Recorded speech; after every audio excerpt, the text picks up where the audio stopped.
नमस्कार. मैं डॉक्टर कविता राजेंद्र तातेड़, इतिहास विभागाध्यक्ष, लोकनायक बापूजी अन्य महिला महाविद्यालय यवतमाल, आप सभी का सहर्ष स्वागत. सामाजिक सुधारकों का योगदान, विशेष संदर्भ गांधी जी, महात्मा गांधी जी, इस बारे में मैं आपसे चर्चा करना चाहूँगी. भारत में तुर्क शासन स्थापित हो जाने के बाद से लेकर अंग्रेजों के प्रभुत्व स्थापित हो जाने तक भारत की आध्यात्मिक, नैतिक, शैक्षिक एवं राजनीतिक चेतना शिथिल रही. अंग्रेजों ने सत्ता स्थायित्व के उद्देश्य से भारतीय जीवन को निष्क्रिय बनाकर अंग्रेजी शासन में भारतीयों के बीच धार्मिक वैमनस्य को बढ़ाया और उनमें फूट डालने का प्रयास किया. इस अवस्था में देश के कुछ जागरूक व्यक्तियों ने देश की स्थिति को संभालने के लिए अंग्रेजों की नीति के विरुद्ध ठोस कदम उठाए. उनके प्रेरणादायी और सबल नेतृत्व ने राष्ट्रीय जागरण को गति प्रदान की. इस प्रकार 19वीं शताब्दी में देश में उत्पन्न राष्ट्रीय चेतना ने धार्मिक, बौद्धिक, सामाजिक, साहित्यिक, राजनीतिक, आर्थिक, सांस्कृतिक आदि सभी क्षेत्रों में नव जागरण के अभिनव आयाम खोले, जिससे जनमानस में राष्ट्रीयता की, सामाजिक जागृति तथा समरसता की भावना का उदय हुआ. राष्ट्रीयता, स्वाधीनता, लोकतंत्रवाद इस युग की मुख्य विशेषताएं थी, जिसे प्राप्त करने के लिए सामाजिक सुधार के आंदोलन का आरंभ हुआ. राजा राम मोहन राय, पंडित ईश्वर चंद्र विद्यासागर, केशव चंद्र सेन, स्वामी दयानंद सरस्वती, पांडुरंग तरखड़कर, महादेव गोविंद रानडे, देवेंद्रनाथ टागोर, गोपाल कृष्ण गोखले, आगरकर, स्वामी विवेकानंद जैसी विभूतियों ने भारतीय समाज में प्रचलित कुप्रथाओं, परंपराओं के प्रति जनजागृति अभियान चलाया. ब्रिटिशकालीन भारत के इतिहास में स्वतंत्रता के लिए चलाए गए अभियान के साथ सामाजिक सुधारों की भी लंबी श्रृंखला दिखाई देती है, और जिसकी वजह से भारत के सामाजिक क्षेत्र में सुधारवादी आंदोलन का प्रारंभ हुआ. इस आंदोलन के जो महत्वपूर्ण घटक थे उस पर आज हम चर्चा करने वाले हैं. सबसे महत्वपूर्ण बात, भारत के राष्ट्रवादी विचारधारा में धार्मिक आंदोलन का भी उतना ही सहभाग दिखाई देता है. आधुनिक भारत में नव जागरण का श्री गणेश धार्मिक आंदोलन के रूप में हुआ दिखाई देता है. इन आंदोलनों ने परवर्ती काल में उत्पन्न हुई कुरीतियों को दूर कर धर्म और समाज में क्रांतिकारी परिवर्तन को नई दिशा प्रदान की. नवयुग के अग्रदूत ब्रह्म समाज के प्रवर्तक राजा राम मोहन राय ने एक ऐसे ब्राह्मण समाज की स्थापना की जो मानव धर्म का मूल मंत्र था. मानवतावादी उदार विचारों के पोषक राजा राम मोहन राय ने प्राच्य एवं पाश्चात्य विचारधाराओं का समन्वय किया. इसके अलावा प्रार्थना समाज, स्वामी दयानंद स्वामी द्वारा निर्मित आर्य समाज, स्वामी विवेकानंद द्वारा निर्मित Ramakrishna mission, madam Blavatsky, colonel Olcott द्वारा स्थापित ब्रह्मा विद्या मंडल, जिसे थियोसॉफिकल सोसाइटी के नाम से भी जाना जाता है, इन संस्थाओं ने सांस्कृतिक जागरण एवं राष्ट्र निर्माण के कार्य में बहुमूल्य योगदान दिया दिखाई देता है. विशेष रूप से हम इसी समय भारतीय मुसलमानों ने भी चेतना विकसित करने के लिए दारुल उलम, मजलिस ए नदवाह अल उलमा जैसी संस्थाएं कार्य करने का प्रयास करने लगी दिखाई देती है. पर इस क्षेत्र में महत्वपूर्ण सफलता सर सैयद अहमद खान को प्राप्त हुई. 1875 में एंग्लो ओरिएंटल कॉलेज अलीगढ़ की स्थापना के पश्चात उन्होंने मुसलमानों को पिछड़ेपन से मुक्त कराने के लिए शिक्षा की अंग्रेजी पद्धति को स्वीकारने पर बल दिया. इससे भारतीय समाज में संगठित होने के लिए नवजागृति उत्पन्न हुई. इसी के साथ सामाजिक सुधार के क्षेत्र में भी काफ़ी कुछ परिवर्तन हमें इस समय दिखाई देते हैं. 19वीं शताब्दी में स्थापित विभिन्न सामाजिक संस्थाओं ने भारतीय समाज में प्रचलित कुरीतियों के निवारण के लिए अनेक सराहनीय कार्य किए, जिसके फलस्वरूप शिशु हत्या, सती प्रथा, बाल विवाह, बहुपत्नी विवाह, विधवा पुनर्विवाह निषेध, वरमूल्य प्रथा जैसी दुष्प्रथाओं को रोकने हेतु सरकार द्वारा विभिन्न अधिनियम इन संस्थाओं के प्रयासों से बनाए गए. जनता में इसके प्रति जागरूकता उत्पन्न करने का कार्य सुधारकों ने किया. 19वीं शताब्दी में समाज में स्त्रियों की दशा दयनीय थी, पर नवजागरण के फलस्वरूप उनमें असाधारण जागृति हुई. इस 19वीं सदी के प्रारंभिक दौर में महाराष्ट्र में जब महात्मा ज्योतिबा फुले और सावित्रीबाई फुले ने लड़कियों के लिए पहली पाठशाला स्थापित की, तब उन्होंने कल्पना भी नहीं की होगी कि 21वीं सदी में भारतीय नारी उन सब दीवारों को तोड़ डालेगी जो सदियों से उसके पैरों में बेड़ी पहनाकर उसकी तरक्की के हर रास्ते को रोकती रहती थी. स्त्री शिक्षा के प्रचार प्रसार के साथ कन्या की हत्या को रोकने हेतु सामाजिक सुधारकों द्वारा चलाए गए अभियान से नारी को भी समाज में समानता के अवसर प्राप्त होने का मार्ग प्रशस्त हुआ दिखाई देता है। नारी सुधार आंदोलन भारत के सभी भौगोलिक क्षेत्रों में उभरने इस समय लगे थे। अब नारी के प्रति समाज में व्याप्त भ्रामक धारणाओं को टूटने में अधिक देर नहीं लगी। नारी शिक्षा का समर्थन करने के कारण नारी को सामाजिक क्षेत्र में सहभागी होने की संधि प्राप्त हुई। फलस्वरूप भारतीय स्वतंत्रता संग्राम आंदोलन में नारी का उल्लेखनीय योगदान हमें दिखाई देता है। इस सामाजिक सुधार का प्रभाव बौद्धिक पुनर्जागरण पर भी पड़ा दिखाई देता है। ब्रिटिशकालीन भारत में देश की विद्याओं, कलाओं का अनुशीलन एवं प्रसार का कार्य 1784 में स्थापित एशियाटिक सोसाइटी के माध्यम से हुआ था।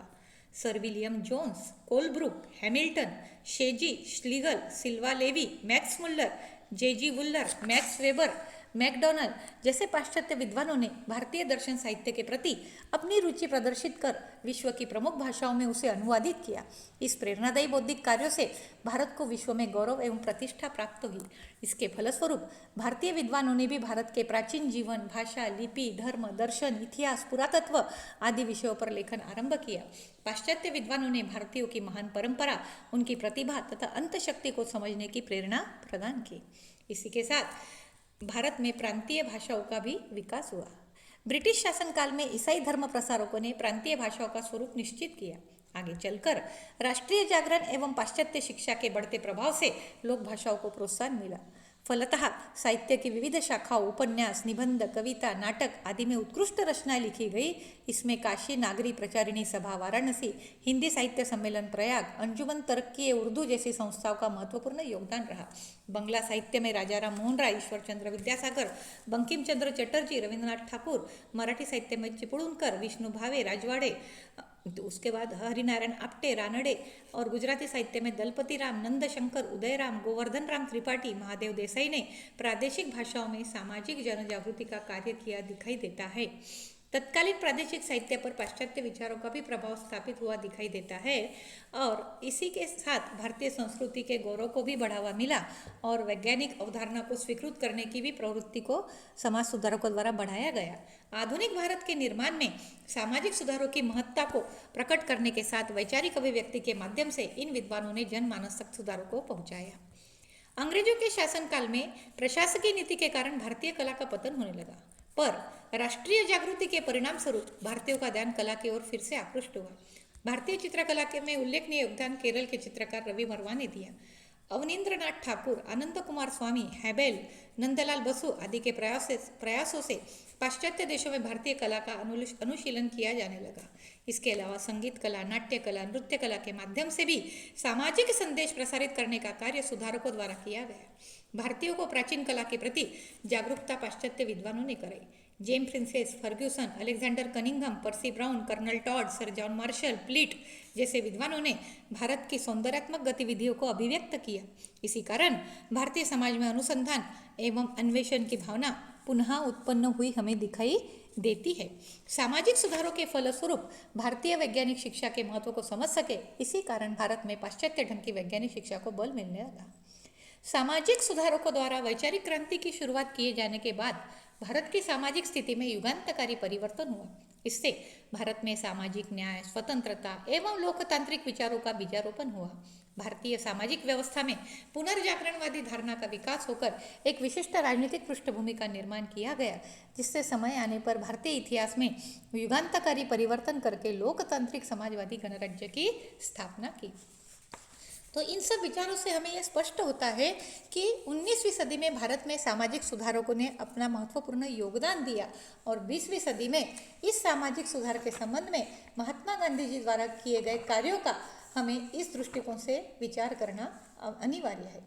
विशेषकर राष्ट्रीय एकता और अखंडता के संदर्भ में महात्मा गांधी की भूमिका महत्वपूर्ण रही थी। महिला सक्षमीकरण को लेकर भी गांधी जी की अपनी स्वतंत्र कल्पना थी और इस कल्पना को समझते हुए हम गांधी जी का अहिंसा तत्वज्ञान और नारी और महिला सशक्तिकरण और नारी इसकी भी चर्चा करना यहाँ उचित समझेंगे। महात्मा गांधी जी को महिला शिक्षा भिन्न और वैशिष्ट्यपूर्ण होनी चाहिए ऐसा लगता था।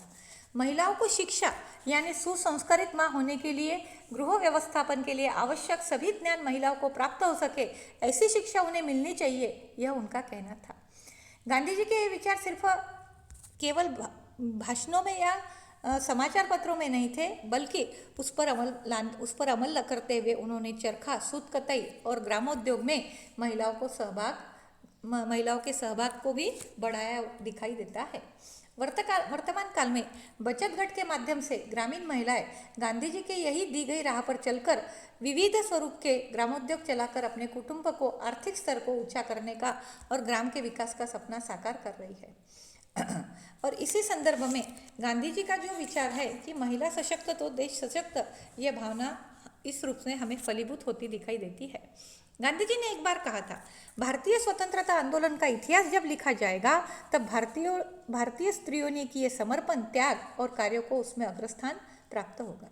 इस संदर्भ में हमें यह ज्ञात होता है कि उन्होंने किसी भी क्षेत्र में स्त्रियों को दुय्यम स्थान नहीं दिया। उन्होंने महिलाओं के वर्णन के लिए अबला शब्द का कभी प्रयोग नहीं किया। देश की आज़ादी के लिए कार्य करने वाली महिलाओं ने भी उनके समय में सक्रिय योगदान दिया दिखाई देता है। गुलामों की जंजीरों को तोड़ने के लिए अंग्रेजों से बगावत करने वाली वीरांगनाओं ने उनके समय में इतिहास रचा है।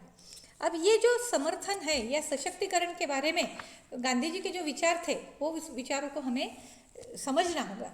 गांधी जी के दृष्टिकोण के अनुसार उन्होंने नारी को जगाया और सब प्रकार के गलत आरोपित बंधनों से बाहर निकाला, सब प्रकार की अनीतियों एवं भय वर्चनाओं के बीच उन्हें आश्वस्त किया, उन्हें बंदिनी से विद्रोही नहीं बनाया, वही उन्होंने उनकी मर्यादा भी स्थापित की। उन्होंने उनसे एक ही आश्वासन की मांग की थी कि वह अपने आप को भोग वृत्तियों की पुतली न बनने देगी, तुम धर्म और नीति के गौरव शिखर की ओर ले जाने वाली जीवन संगिनी और पथदर्शिका बनने का प्रयास करो। भारतीय नारी जागरण के इतिहास में गांधी युग स्वर्ण युग है। जब हम नारी सशक्तिकरण की बात करते हैं तब हमें गांधी जी के दृष्टिकोण की गंभीरता से पड़ताल करनी होगी, जिसमें न उन्होंने सिर्फ भारतीय नारी को ही नहीं बल्कि संपूर्ण नारी जाति को ही नई प्रतिष्ठा दी और समाज में नए सिरे से उनकी नारी स्वतंत्रता को प्रतिष्ठित किया। गांधी जी ने नारी में छिपी महत्ता, मातृशक्ति के दर्शन किए। उन्होंने देखा नारी त्याग की प्रतिमा है, उसके स्वभाव में ही दान है, अहिंसा है। इसलिए अहिंसात्मक जागरण की दिशा में वास्तविक कोई कार्य कर सकना जब तक संभव नहीं, जब तक कि नारी शक्ति को उसमें शामिल न किया जाए। गांधी जी ने भारतीय नारी के अंदर छिपी हुई त्यागी वृत्ति, उसकी दान परंपरा को चार दीवारी से बाहर निकाला और उसका उपयोग देश तथा समाज के व्यापक हितों के लिए किया गया दिखाई देता है। महात्मा गांधी नारी के संदर्भ में क्या कहते हैं? नारी दिल बहलाव की वस्तु नहीं, जीवन की निरंतर साधना में प्रेम और सहचार्य की दीपशिखा है। पुरुष के बांधाबंद विहीन विलास पर संयम का प्रतिबंध है। उसके सार्वजनिक जीवन में, गृह जीवन में, समाज जीवन में सर्वत्र उन्होंने नारी की मुक्ति को दिशा दी है।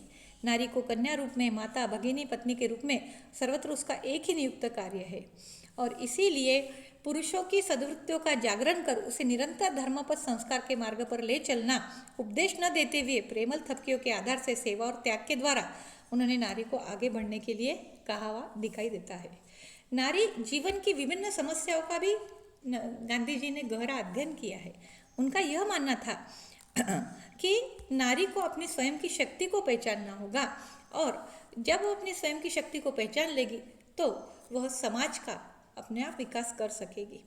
गांधी जी कहते हैं कि पुरुष नारी पर जो अन्याय करता है वह सब उसका घोर विरोध करते हैं, परंतु वो नारी से ये भी कहते हैं कि कोरे विरोध से कुछ नहीं होगा। जब तक नारी स्वयं अपने गौरव का बोध नहीं करेगी, ये जो अनैसर्गिक विषमता है वह बनी रहेगी, ऐसा वह कहते हैं। कुल मिलाकर गांधी जी नारी की समस्त कुरीतियों और अनिष्ट परंपराओं के बंधनों से मुक्त कर उसे उच्च आदर्श की ओर जाने के लिए प्रेरित करना चाहते हुए हमें दिखाई देते हैं। गांधी जी ने महिला सशक्तिकरण के लिए शिक्षा पर भी विशेष बल दिया है। उनका कहना है कि पढ़ना लिखना नारी के लिए जरूरी है क्योंकि वह एक दिन माता बनेगी और उन पर बच्चों की जिम्मेदारी होगी। बच्चों को सच्ची शिक्षा देने वाली उसकी माता ही होती है। उनके दृष्टि से शिक्षा का संस्कार भी जरूरी है। गांधी जी ने अहिंसा आंदोलनों एवं सत्याग्रह के माध्यम से स्त्री शक्ति को घर के बाहर निकाला और उन्हें एक नई पहचान दिलाई दिखाई देती है।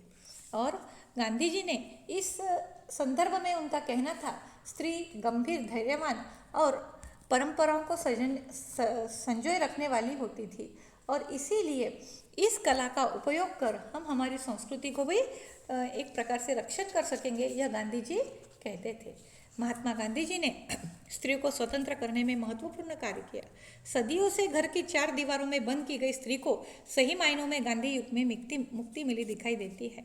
उन्होंने सविनय कायदेभंग आंदोलन में कस्तूरबा गांधी का समावेश किया।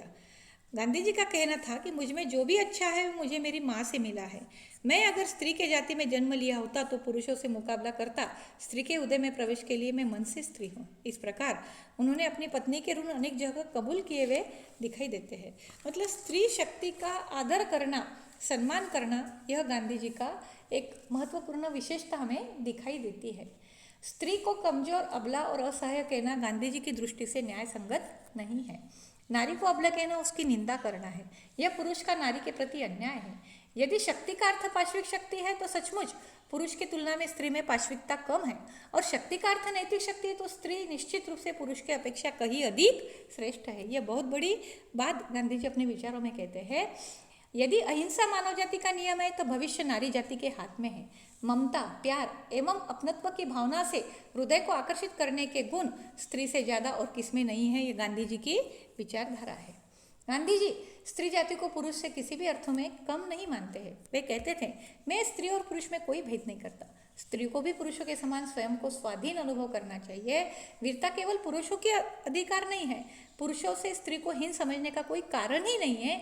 इसलिए गांधी जी ने समस्त नारी जाति को संदेश दिया कि वे सभी प्रकार के बंधनों के खिलाफ सविनय विद्रोह करें। गांधी जी स्त्री के त्यागमय जीवन के प्रशंसक थे और गांधी जी स्त्री शिक्षा के बहुत बड़े पक्षधर थे। गांधी जी कहते थे कि एक आदमी को पढ़ाओगे तो एक व्यक्ति शिक्षित होगा, लेकिन एक स्त्री को पढ़ाओगे तो पूरा परिवार शिक्षित होगा। गांधी जी शिक्षा के माध्यम से महिलाओं की मुक्ति में विश्वास रखते थे और उन्होंने भारतीय समाज के कायाकल्प की दिशा में चलाई गई सभी गतिविधियों में महिलाओं को समान रूप से सहभागी किया। सामाजिक निरंकुशता और पुरुष प्रधानता की वजह से भारतीय महिलाओं की जो दुर्दशा थी उसे गांधी जी भलीभांति जानते थे और उससे बाहर निकालने का प्रयत्न वो हमेशा करते थे। वो जानते थे कि नारी को शिक्षा देने से समाज की सुधारना हो सकती है, लेकिन इसके लिए उन्हें कड़े प्रयास करने होंगे। शिक्षा के बारे में उनके विचार अनेक समकालीन विचारकों से भिन्न थे, क्योंकि उनकी शिक्षा का उद्देश्य राष्ट्र पुनर्निर्माण का था। उन्होंने एक बार कहा था, महिलाओं की शिक्षा मात्र ही दोषी नहीं है, हमारी समूची शिक्षा प्रणाली विगलित है, मतलब अलग रास्ते पे चलने वाली है। वे शहरों और कस्बों में रहने वालों की आलोचना करते हैं कि जो जनसंख्या के कुल 10-15% है। यंग इंडिया में 23 मई 1929 को एक लिखे लेख में गांधी जी लिखते हैं कि उन्हें निरक्षरता, स्कूल सुविधाओं का अभाव, भूस्वामियों के शोषण का शिकार होने और ऐसी ही अन्य सामाजिक आर्थिक अक्षमताओं की कितनी जानकारी थी जिनका सामना ग्रामीण महिलाओं को करना पड़ता था। उन्होंने लिखा था, जरूरी यह है कि शिक्षा प्रणाली को दुरुस्त किया जाए, उसे व्यापक जन समुदाय को ध्यान में रखकर बनाया जाए। तो इस तरह से गांधी जी सशक्तिकरण के लिए महिला शिक्षा को भी जरूरी मानते हैं और इस उद्देश्य से उन्होंने कुछ विचार अपने रखे हैं।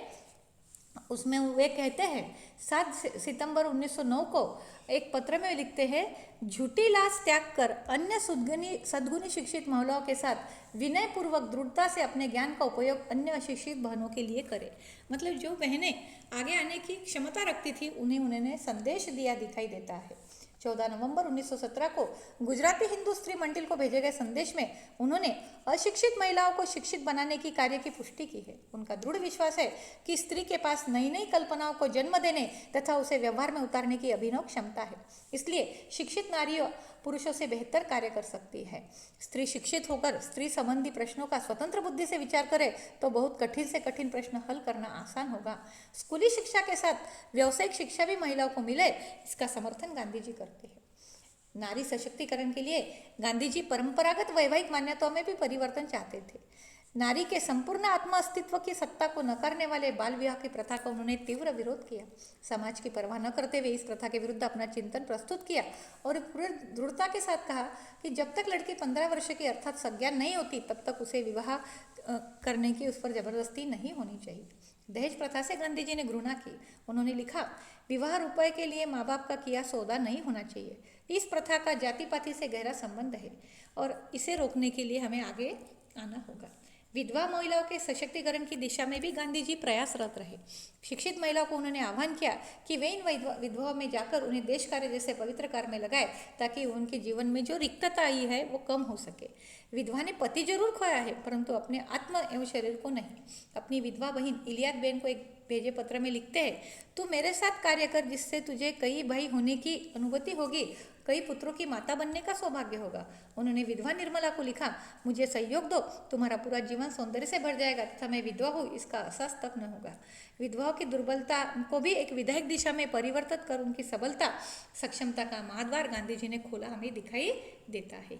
धार्मिक क्षेत्र में देवदासी जैसी कुप्रथा, अशिक्षित धर्मविहीन नारियों को ईश्वर के नाम पर किया जाने वाला शोषण, इसका उन्होंने विरोध किया। ईश्वर के नाम पर चलने वाले इस स्वैराचार को रोकने की कोशिश में उन्होंने काफ़ी कुछ अंधविश्वासों को तोड़ने का भी प्रयास किया गया। गांधी जी ने स्त्री भ्रूण हत्या एवं लड़का लड़की में भेदभाव के लिए भी आलोचना की और उन्होंने ये कहा कि हर व्यक्ति, चाहे वो स्त्री हो या पुरुष हो, उसे जन्म लेने का अधिकार है। गांधी जी हर स्तर की नारी को उसके अपने समाज में ऊपर उठाना चाहते थे और इस दृष्टिकोण से सामाजिक सशक्तिकरण के लिए महिलाओं का आगे आने का काम करने का उन्होंने प्रयास किया दिखाई देते थे। गांधी के विचार कितने मौलिक और क्रांतिकारी थे, इसका सबूत आइंस्टाइन की एक विधान से हमें दिखाई देता है कि आइंस्टाइन कहते हैं, सदियों बाद आने वाली पीढ़ियां शायद इस बात पर आश्चर्य करेगी कि हाड़ मांस का पुतला भी, इस तरह का पुतला कभी इस पृथ्वी पर आया था। वस्तुतः गांधी विचार एक ऐसी अखंड यात्रा है जो अभी भी निरंतर चल रही है। आज जब चारों ओर राजनीतिक, सामाजिक, आर्थिक क्षेत्र में अवमूल्यन होता दिखाई देता है, देश में युवा पीढ़ी में जो असंतोष है उसे आगे लाकर उठाने का जो काम है वह गांधीवाद कर सकता है, गांधी के विचार कर सकते हैं, ये भी हमें दिखाई देता है। गांधी जी ने अपने विचारों के माध्यम से लोगों को जागरूक करने का प्रयास किया है।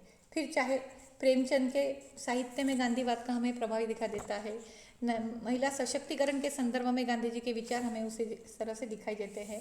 ग्रामीण विकास के परिप्रेक्ष्य में भी गांधी जी के विचार हमें एक तरह से प्रेरित करते हैं, क्योंकि गांधी जी का ये कहना था, भारत गांवों का देश है, यहाँ की 80% जनता ग्रामों में निवास करती है। भारत में सामुदायिक विकास की कल्पना नई नहीं है, मतलब पुरानी रही है, और इसीलिए सामुदायिक विकास को साकार करने के लिए ग्रामीण विकास को गांधी जी योग्य मानते थे। गांधी जी के जो शैक्षिक विचार थे वह भी उन्होंने टॉल्स्टॉय की प्रेरणा से बनाए थे और उसमें वे कहते थे कि सच्ची शिक्षा माँ बाप के संरक्षण से ही ग्रहण की जा सकती है। शिक्षक को पिता के समान बच्चों से स्नेह करना चाहिए।